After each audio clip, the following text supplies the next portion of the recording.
When my college rival laughed at my salary and called my life a small one, I nodded quietly, because he did not know that the calmest people are often the ones carrying the biggest secrets.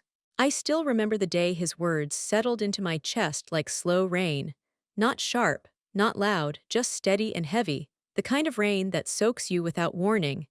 And I was standing in a simple office hallway, holding a thin file with my name on it, thinking about rent, groceries, and whether I could afford to fix the old fan at home, when my phone buzzed with a message about a college reunion, and that single message pulled me back years into the past, into lecture halls with broken fans, dusty windows, and dreams that felt endless back then, dreams we used to talk about late at night while sharing cheap tea, sitting on the hostel roof watching city lights flicker like promises. And among all of us, he was always the loudest, the most confident, the one who spoke about startups, millions, fame, and respect, while I listened more than I spoke, writing notes, saving ideas quietly. Because even then I believed that silence had its own strength, but in college silence often looks like weakness. And he used to tease me for it, calling me careful, slow, and afraid.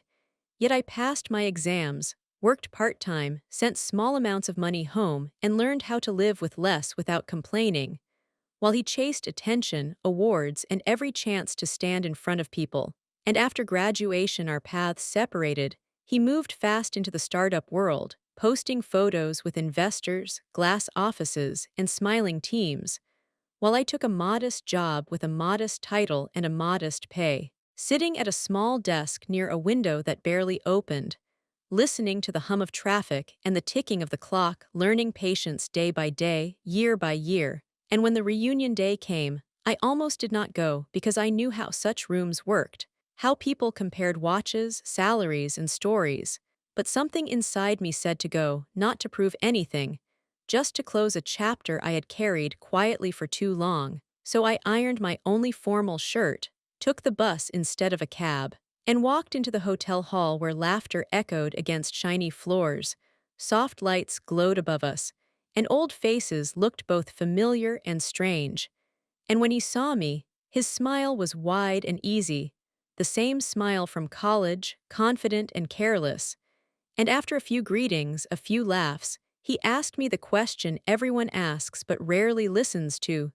So, what are you doing now? And when I told him my job title and salary, simply, without drama, his laugh came too quickly, too loud like a reflex, and he said, "After all those years, this is it."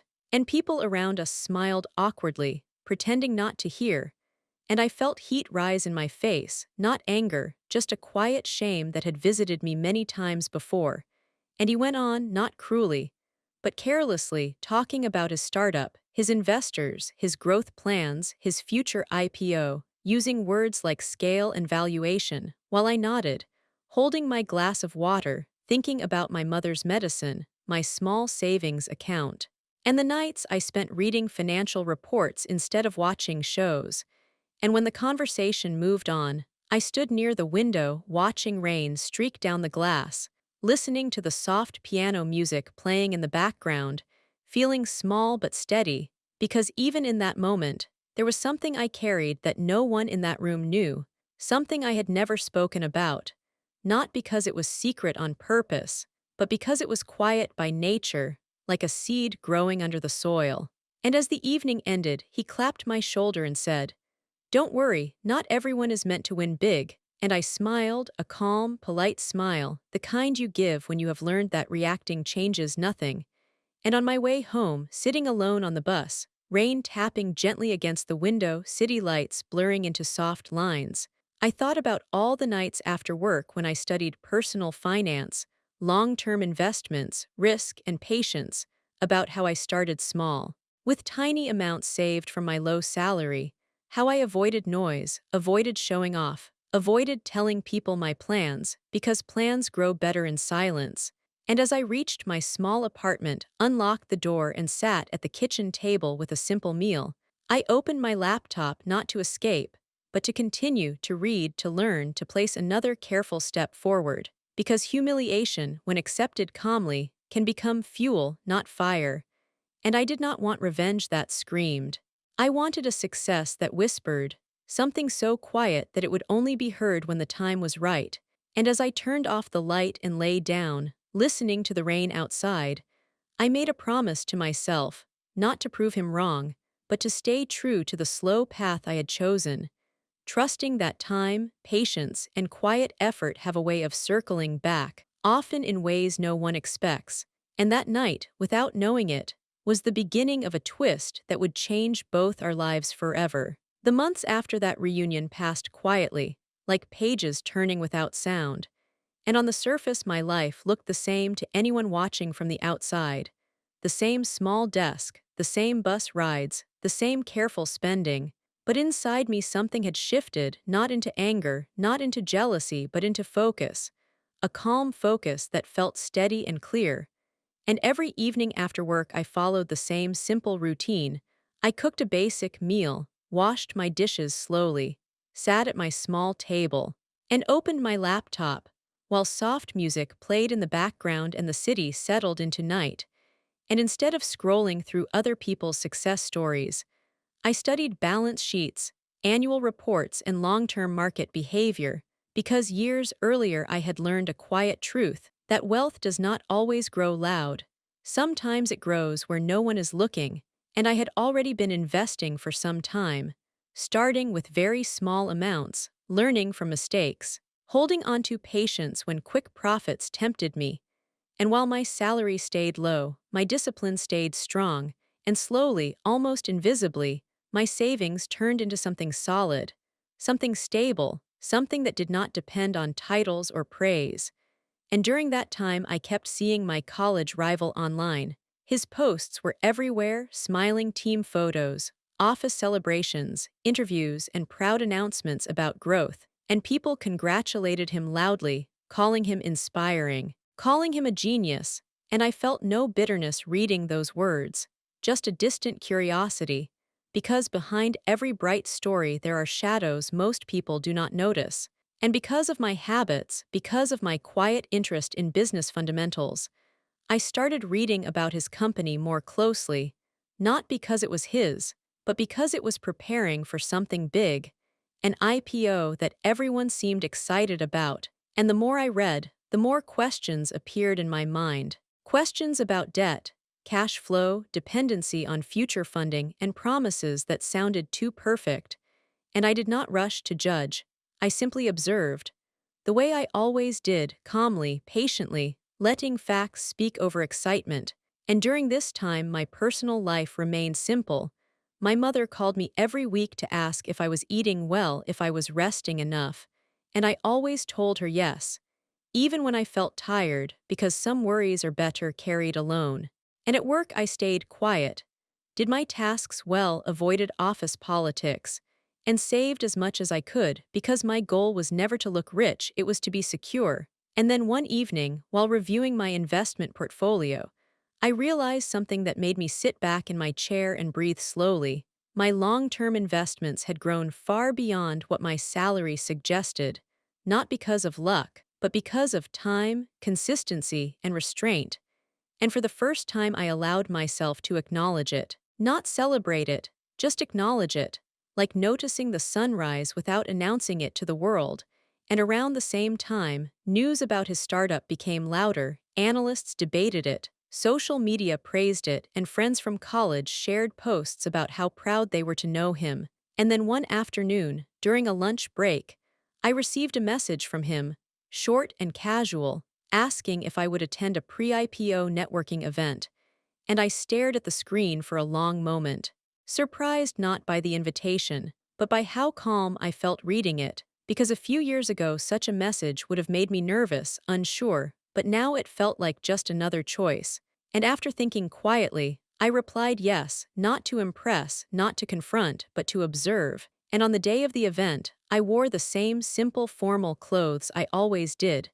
Nothing flashy, nothing expensive looking, because I had learned that true confidence does not need decoration.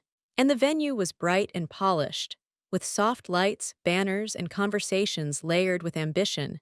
And when I arrived, I moved slowly through the room, listening more than speaking, watching investors ask questions, watching founders smile carefully.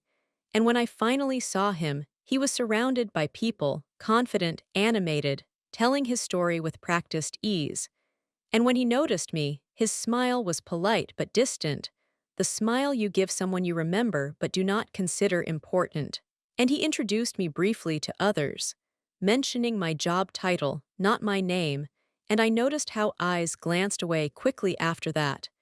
And I did not mind, because I was not there to be seen, I was there to understand. And as presentations began, I listened closely, noting what was said and what was avoided, and I felt a quiet tension inside me, not emotional but analytical, like pieces trying to fit together.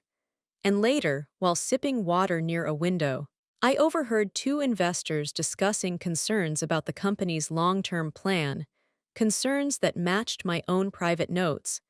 And that moment confirmed something important, that my perspective, shaped by years of careful living, had value, even if no one recognized it yet. And when the event ended, he came over, relaxed, pleased with the attention he had received, and asked casually how I found it.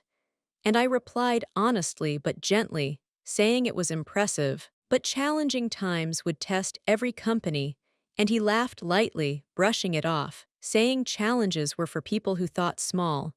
And once again I smiled, not hurt, not defensive, just observant, because arrogance often grows loud right before it meets reality. And on my way home that night, walking slowly under streetlights, I realized that the story between us was no longer about rivalry or humiliation. It was about perspective, about how two people can start from the same place and choose very different paths, one chasing speed and applause, the other choosing patience and silence. And as I unlocked my door and sat down at my table, opening my laptop once more, I understood that my role in this story was still unfolding, quietly, steadily, moving toward a moment when truth would speak for itself, without needing my voice at all.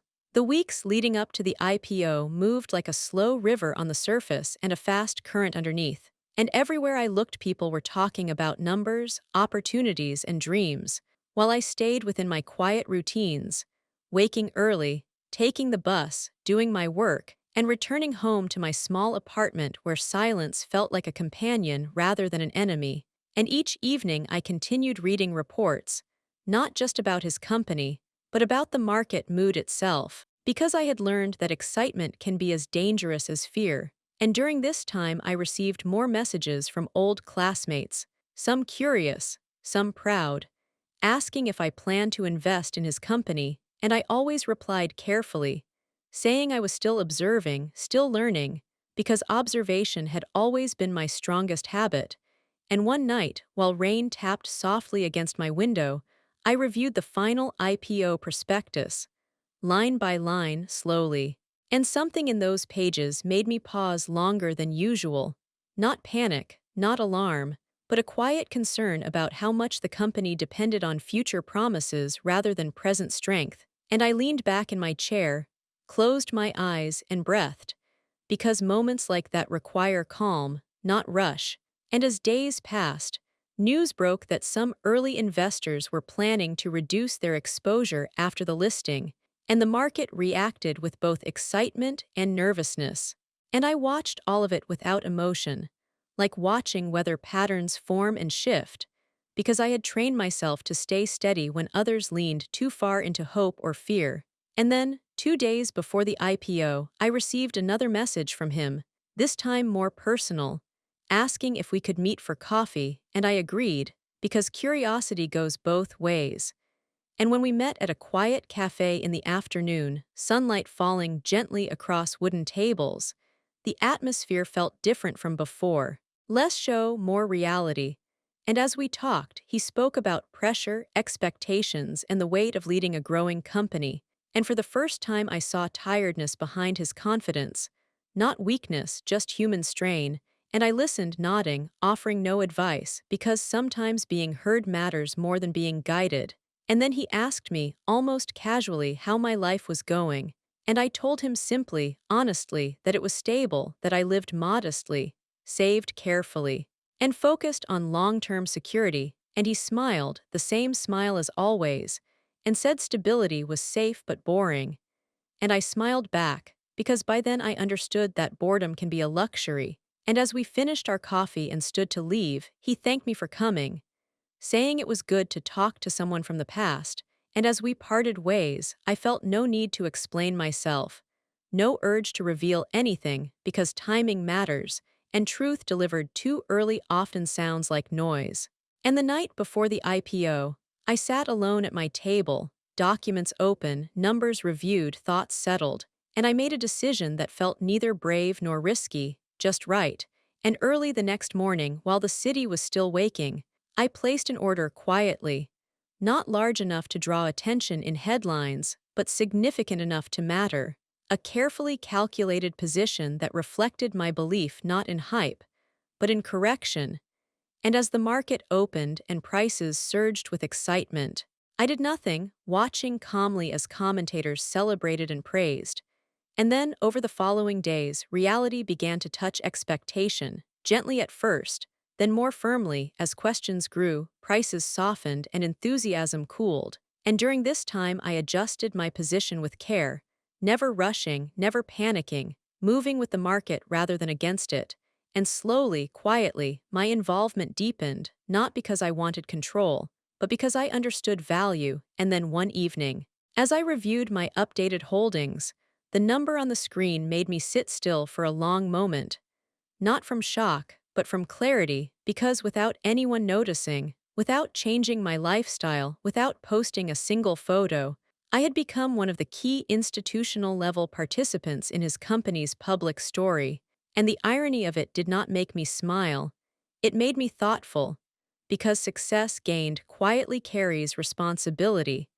And as days passed, internal changes within the company became visible to the market, leadership adjustments, strategy shifts, and increased focus on fundamentals, changes that aligned closely with the concerns I had noticed months earlier.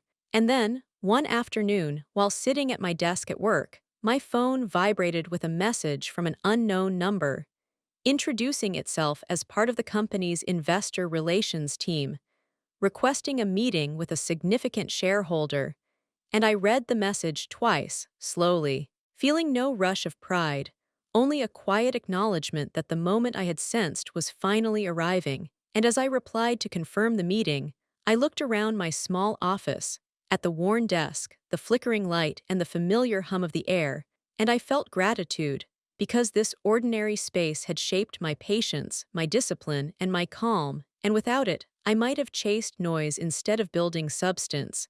And that evening, as I walked home under a clear sky, the city lights steady and warm, I understood that the story was approaching its turning point, not through confrontation, not through words, but through facts that would soon speak for themselves.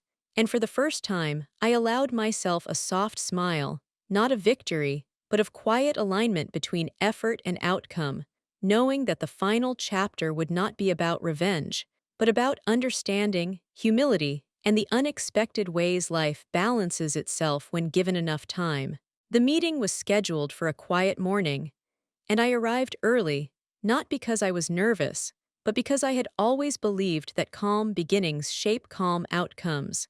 And as I sat in the waiting area of a clean, modern office building, watching sunlight fall across polished floors, I thought about how strange life can be, how the same hands that once counted coins carefully at a kitchen table were now holding documents that carried weight far beyond appearances.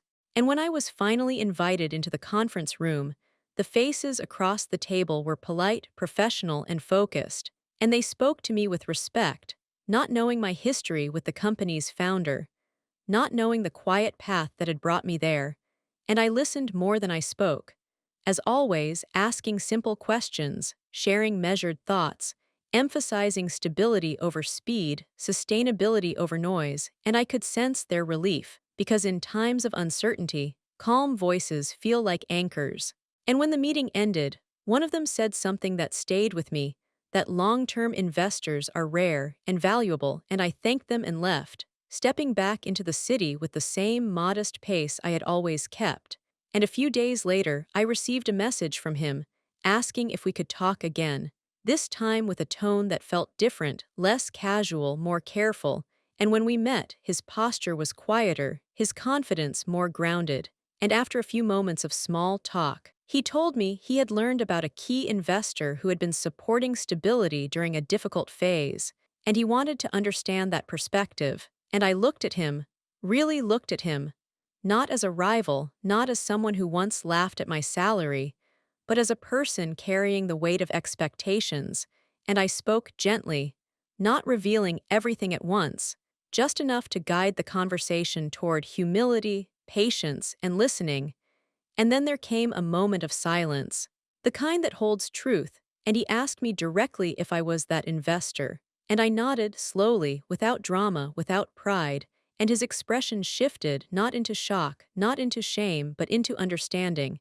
And he sat back, exhaled, and for a long moment said nothing. And in that quiet space, years of comparison, teasing, and misunderstanding dissolved without a single harsh word. And finally he spoke, apologizing, not loudly, not dramatically, but sincerely, for the way he had spoken to me before, for the way he had measured success too narrowly. And I accepted it without hesitation, because holding onto old wounds only slows the future. And we talked for a long time after that, not about money, but about balance, pressure, and how different paths teach different lessons. And when we parted ways, there was no winner and no loser, just two people who had learned something important at different speeds. And life returned to its quiet rhythm. My job stayed the same for a while, my home stayed modest, my routines unchanged, because wealth does not demand immediate transformation. And one evening, while sitting at my familiar table, eating a simple meal, I called my mother and told her that things were stable, that she did not need to worry, and her calm voice on the other end reminded me why I had chosen this path in the first place. And over time, my role as an investor grew more formal, more visible, but never loud. And I eventually moved on from my small office job, not into luxury, but into freedom, choosing work that aligned with my values rather than my ego. And occasionally I would see his company in the news, not as a miracle, not as a failure, but as something real, steady, and evolving. And sometimes he would message me to share an update or ask a thoughtful question, and our conversations carried respect instead of rivalry. And looking back now, I understand that humiliation did not break me. It shaped me, it taught me patience, self-trust, and the power of quiet growth. And success did not arrive as a loud moment of revenge. It arrived as peace, as choice, as the ability to help without being seen. And if there is one lesson my story carries, it is this, that life does not always reward the fastest or the loudest. Sometimes it rewards the ones who stay calm, stay curious, and stay kind to themselves while the world rushes by. Because in the end, true success is not about who laughs last, but about who no longer needs to laugh at all. After everything settled, after apologies were spoken and silence felt lighter instead of heavy, I thought life would suddenly feel different, brighter, larger, but it did not. And that surprised me in a gentle way, because the mornings still came quietly, the sky still changed colors slowly, and I still made my tea the same way, standing in my small kitchen, listening to the soft sound of boiling water. And I realized that real change does not always announce itself. It often blends into routine until one day you notice you are no longer carrying the same weight inside your chest. And during those weeks, I began to reflect more deeply on my past, not with regret, but with understanding, remembering how often I had measured myself through other people's eyes, especially his, and how that quiet humiliation had followed me for years, sitting beside me on buses, at my desk, in mirrors. And now, without confrontation or triumph, that presence slowly faded, replaced by a calm acceptance of who I was and who I had become. And I noticed small changes in my behavior. I spoke a little more at meetings. Not to impress, but to contribute. I walked with steadier steps, not faster, just steadier. And people responded differently, not because they knew my financial position, but because confidence has a soundless language that others can sense. And one afternoon, while walking home under a cloudy sky, I passed a small bookstore I used to visit years ago. And without planning to, I walked in, the familiar smell of old paper and dust welcoming me like an old friend. And as I browsed the shelves slowly, I realized how much I had learned outside of formal success. Lessons about restraint, patience, and emotional control that no business school ever teaches. And I bought a simple notebook, nothing fancy, and that night, sitting at my table, I began to write, not plans or numbers, but reflections, memories, and lessons I wished someone had told me when I was younger, about how being underestimated can hurt, but it can also protect you, about how silence can be lonely, but it can also be powerful, and days turned into weeks, and my involvement with the company became more structured, meetings, updates, long discussions about risk and responsibility, and each time I entered those rooms, I carried myself the same way I always had, listening carefully, speaking gently, because authority does not require volume. And during one such meeting, I noticed how younger team members leaned forward when I spoke, not because I demanded attention, but because calm creates space for trust. And afterward, one of them thanked me quietly, saying my perspective helped them breathe easier, and that simple comment stayed with me longer than any praise ever had. And outside of work, I began doing something I had postponed for years, helping others quietly, paying for a neighbor's medical test anonymously, supporting a student's fees through a small fund, not to feel noble, but because I understood what it feels like to struggle silently, and each act grounded me further, reminding me that money is not power, it is responsibility. And one evening I met my college rival again, not for business, not for advice, but for a simple walk, and as we moved through a park filled with soft evening light, families talking gently, children laughing in the distance, he admitted something that surprised me, that the moment he learned the truth about me, he felt smaller than he ever had before, not because I was bigger, but because he realized how loudly he had lived and how little he had listened.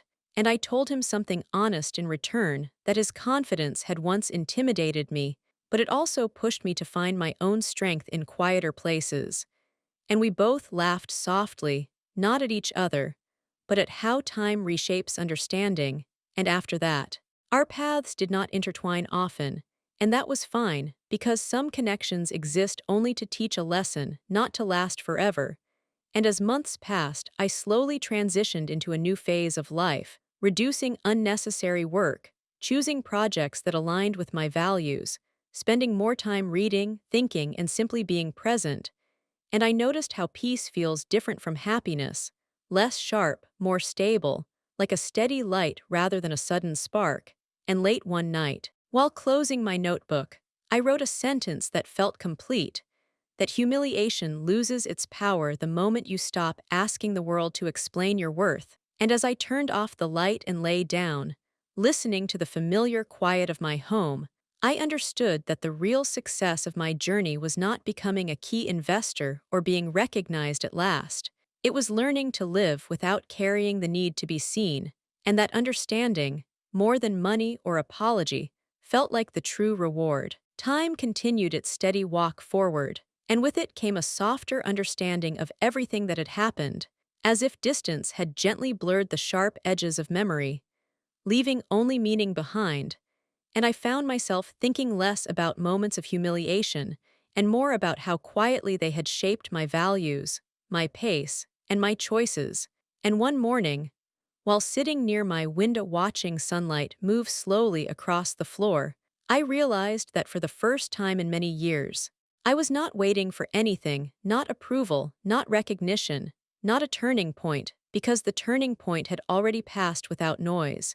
And that realization brought a deep, calm relief. And as my days became less crowded with obligation, I began mentoring a few young professionals informally, not through programs or titles, but through conversations over tea, where they spoke about fear, pressure, and comparison, the same feelings I once carried silently. And I listened, offering simple thoughts, telling them that growth does not follow a straight line, and that being behind in one season does not mean being lost forever. And I could see how those words settled into them gently, the way someone places a blanket over tired shoulders, and each time I felt gratitude for my own past struggles, because without them, my advice would have been empty, and occasionally I would receive updates about the company, about market changes, leadership decisions, and long-term planning, and I stayed involved, but never attached, because attachment often clouds judgment. And one evening, while reviewing reports, I noticed how steady the numbers had become. Not exciting, not dramatic, just reliable, and that steadiness made me smile because it reflected the philosophy I had always believed in, that slow systems last longer and fast stories fade quickly. And later that week, I attended a small gathering, not a reunion, not a business event, just a quiet dinner with a few people who knew me not by my background or investments, but by my habits, my listening, my calm. And as we shared simple food and conversation, laughter rising and falling naturally, I felt something rare, a sense of belonging without performance, and it reminded me of how often people exhaust themselves trying to appear successful, forgetting to ask whether they feel at home in their own lives.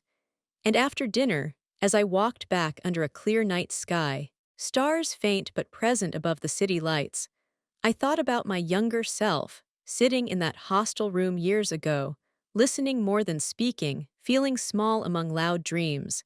And I wished I could tell that version of me one thing, that quiet does not mean weak and patience is not delay. It is preparation. And days later, I met my college rival once more briefly at a conference hallway, and this time our conversation was short, respectful, and light. And when we parted, there was no emotional weight, no unfinished thought, just closure, and that felt like a gift, because not all stories need dramatic endings to be complete.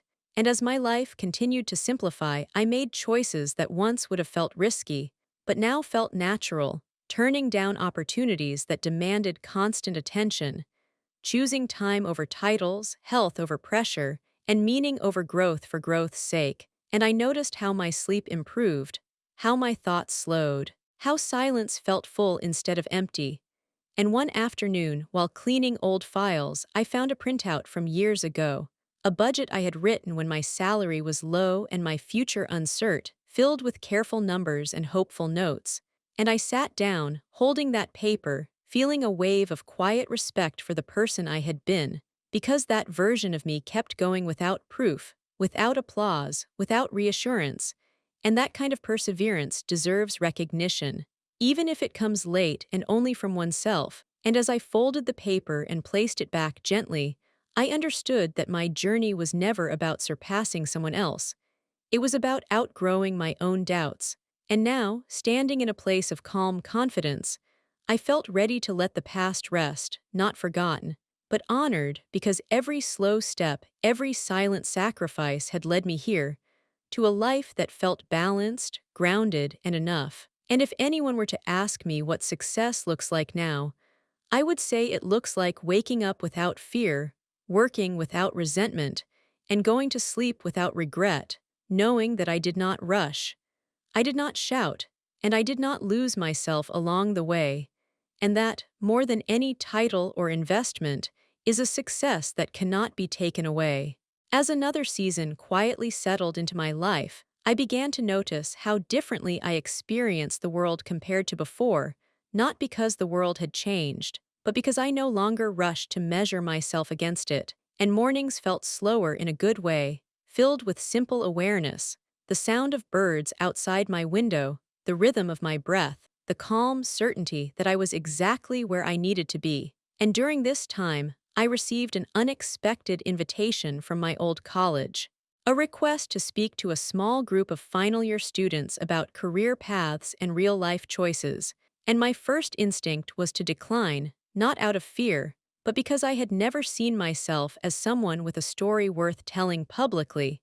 Yet something gentle inside me suggested that maybe this was not about standing on a stage, but about closing a circle. And on the day I visited the campus, the buildings looked smaller than I remembered, the halls quieter, and the same hostel roof where we once shared dreams stood quietly under the sun.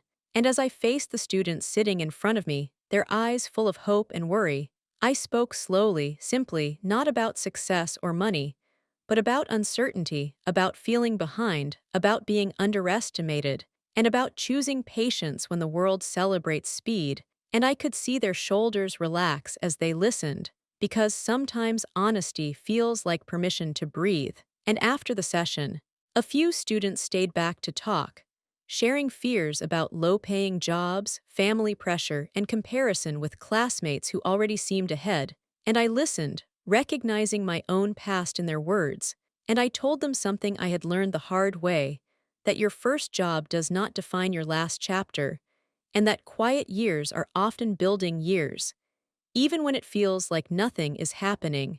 And as I left the campus, walking past familiar paths with unfamiliar calm, I felt a quiet fulfillment, not pride, but gratitude, because the place where I once felt small had now become a place where I could offer steadiness. And back in my daily life, I continued my quiet routines, investing thoughtfully, mentoring selectively, and protecting my time carefully, because I had learned that attention is a form of currency, and spending it wisely matters. And one evening, while organizing old emails, I came across messages from years ago, rejection letters, unanswered applications, polite declines, and instead of feeling hurt, I smiled softly, because each no had redirected me toward a path I could not see then. And later that week, my college rival reached out again, not for advice, not for business, but to share that he had begun stepping back slightly, delegating more, focusing on health, and learning to let go of constant control.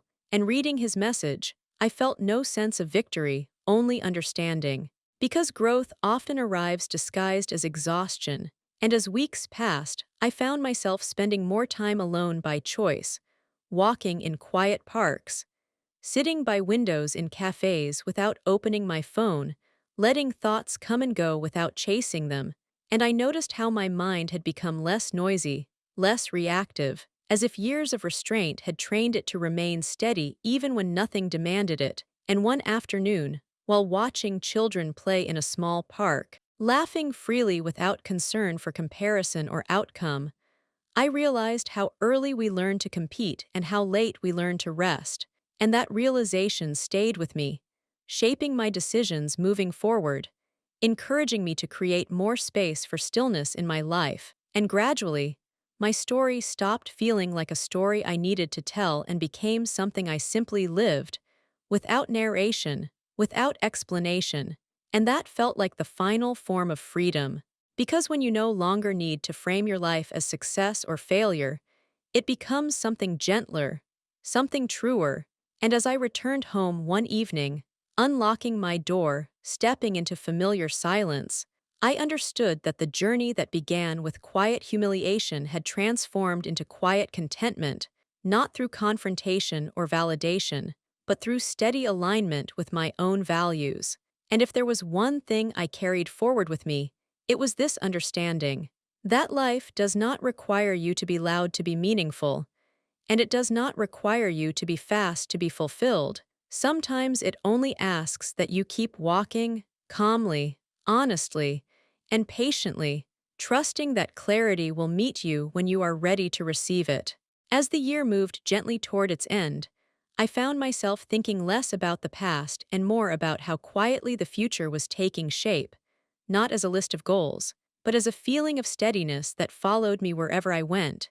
And one morning, while sorting through personal documents, I realized how little I needed now compared to before: fewer plans, fewer explanations, fewer expectations from the world, and that simplicity felt like a reward earned slowly, not chosen suddenly. And during this period, I made a decision that surprised even me. I set aside a small portion of my time and resources to create a private fund, not a public initiative, not something with a name or website, but a quiet structure to support people who reminded me of my younger self, those working hard in low-paying roles, overlooked, uncertain, but honest. And I did not advertise it. I let it grow slowly, through careful choices and trusted connections. And each time it helped someone take a step forward, I felt a calm satisfaction that money alone had never given me. And meanwhile, my involvement with the company continued in a balanced way, attending only essential meetings, reading updates, and offering perspective when needed. And I noticed how much the internal culture had softened over time, less urgency, more listening, and I knew that change rarely comes from pressure alone. It comes when people feel safe enough to slow down. And one afternoon, while reviewing a long-term strategy document, I recognized phrases and ideas that reflected conversations we had months earlier about sustainability, about measured growth. And I felt a quiet pride, not personal but collective, because influence that does not demand credit often lasts the longest. And outside of work, my days remained calm and grounded. I cooked more, walked more, slept better, and allowed myself moments of rest without guilt, something I once struggled with deeply. And during a visit home, sitting beside my mother in the late afternoon light, listening to neighborhood sounds drift through open windows, she looked at me and said I seemed lighter, and I smiled, realizing how visible peace can be even when success is invisible. And that evening, as we shared a simple meal, I felt the full circle of my journey, from worrying about providing basics to being able to offer stability without anxiety. And back in the city, I received a message from a former colleague who had once dismissed my cautious approach, now asking for guidance. And as I read his words, I felt no bitterness, only empathy, because time has a way of humbling us all in different ways. And when we met, I spoke honestly, sharing both mistakes and patience, reminding him that there is no shame in moving slowly if you're moving with purpose. And later that night, walking home under soft streetlights, I reflected on how often people mistake speed for direction, noise for progress, and visibility for value, and how my own life had taught me the opposite, that direction matters more than pace, that progress can be silent, and that value often hides in places people do not think to look. And as weeks passed, I spent more time refining my own inner habits, practicing gratitude without ceremony, discipline without pressure, and ambition without restlessness. And I noticed how these small internal shifts shaped my days more than any external milestone ever had. And one quiet evening, while sitting by my window watching the city slow down, lights turning off one by one, I wrote another line in my notebook: that success is not the moment you are finally seen, but the moment you stop needing to be seen. And as I closed the notebook and turned off the light, the silence around me felt complete, not empty, and I understood that the story I once thought was about rivalry, humiliation, and reversal had gently transformed into something deeper. A story about self-trust, patience, and the quiet strength of staying true to your own rhythm, even when the world rushes past you without noticing. As another chapter of my life unfolded without announcement, I noticed how my relationship with time itself had changed. It no longer felt like something chasing me or something I was trying to outrun. Instead, it felt like a companion walking beside me, steady and patient, and this shift allowed me to revisit memories without pain, including the moments of quiet humiliation that once defined how I saw myself. And now, when those memories surfaced, they felt distant, almost gentle, like old photographs that no longer carry emotion but still hold meaning. And during this period, I received news that the company had reached a point of balance, no longer fighting for survival, no longer chasing constant expansion, but focusing on stability, responsibility, and long-term impact. And reading that update, I felt a calm satisfaction because it reflected not just a business outcome, but a shared lesson learned through pressure and patience. And around the same time, I began receiving occasional messages from people I had helped quietly through my small fund, short notes of gratitude, updates about new jobs, completed studies, or simply finding confidence again. And each message reminded me that progress often happens in small, unseen steps, and that support does not need recognition to be meaningful. And one evening, while organizing my notebook pages, I realized how much my writing had shifted over time, from questions and worries to reflections and clarity. And it felt like watching a mind grow calmer on paper, and I decided to keep writing, not for publication or praise, but as a way to remain honest with myself, because self-awareness, like investment, grows best when nurtured consistently. And as days passed, I found myself turning down invitations to loud events, choosing instead quiet dinners, long walks, or evenings at home. And rather than feeling isolated, I felt grounded, because solitude chosen is very different from solitude forced. And during one such quiet evening, my phone rang, and it was my college rival, calling not with urgency, but with warmth, sharing that he had decided to step back from daily operations and trust the team he had built. And he thanked me not for money, but for perspective. And after the call ended, I sat quietly for a while, reflecting on how far both of us had come, not in opposite directions, but toward a similar understanding. That life is heavier when carried alone and lighter when shared with humility. And in the following weeks, I spent more time thinking about legacy, not in terms of wealth or recognition, but in terms of impact and presence, asking myself what kind of energy I left in rooms, in conversations, in relationships. And this question guided my choices gently, without pressure.